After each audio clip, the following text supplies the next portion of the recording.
Assalamualaikum murid-murid. Baiklah, hari ini kita bertemu lagi dalam kelas PDPR Bahasa Melayu. Baik, seperti biasa, hari ini Cikgu nak murid-murid buka buku aktiviti jilid 2, muka surat 22. Hari ini kita akan sambung pelajaran yang lepas iaitu tentang ayat tanya. Baik, kali ini murid-murid perlu lengkapkan dialog dengan membina ayat tanya. Baik, kita terlebih dahulu kita baca dulu arahan ya. Lengkapkan dialog dengan ayat tanya. Ayat tanya ialah ayat untuk menyoal sesuatu perihal ataupun perkara. Baik, kita baca dulu pernyataan di atas. Farhana baru berpindah ke sekolah Devi. Dia berbual-bual dengan Devi. Baik. Cuba tengok dialog yang pertama antara Devi dan Farhana. Baik. Devi perlu menyoal Farhana. Jadi menyoal ni ayat tanya. Jadi ayat tanya tiada di sini. Jadi kita kena bina ayat tanya berdasarkan jawapan yang Farhana berikan. Cuba kita tengok jawapan yang Farhana berikan. Nama saya Farhana binti Hasnan. Cikgu ulang jawapannya. Nama saya Farhana binti Hasnan. Baik. Apakah soalan yang sesuai? Ayat tanya yang sesuai yang perlu Devi tanya. Dia tanya berkaitan nama. Jadi, kalau nama kita guna perkataan siapa. Kata tanya siapa. Jadi soalannya, siapakah nama kamu? Siapakah nama kamu? Baik, kita lihat pula dialog antara Devi dan Farhana yang kedua. Baik. Farhana jawab, ini jawapan Farhana untuk yang kedua. Saya tinggal di Kampung Permata. Saya tinggal di Kampung Permata. Jadi, soalannya mestilah berkaitan dengan tempat tinggal. Baik, bila berkaitan tempat, kata tanya yang sesuai digunakan ialah mana.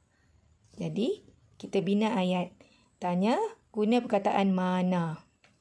Contoh, di manakah kamu tinggal?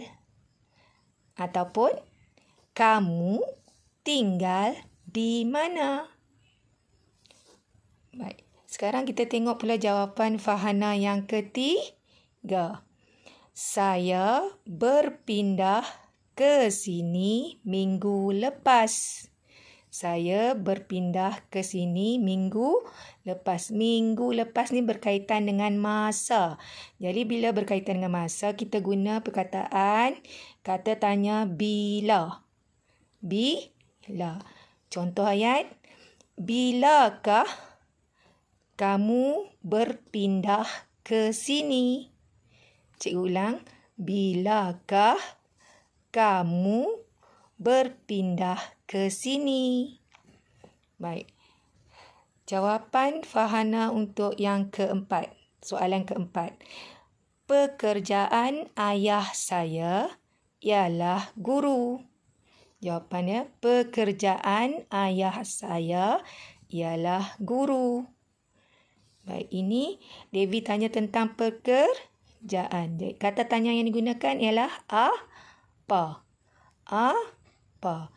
Contoh soalan, apakah pekerjaan ayah kamu? Apakah pekerjaan ayah kamu? Baik. Jawapan Farhana untuk soalan yang terakhir. Ayah saya mengajar di sekolah kebangsaan Pulau Libaran, Sandakan.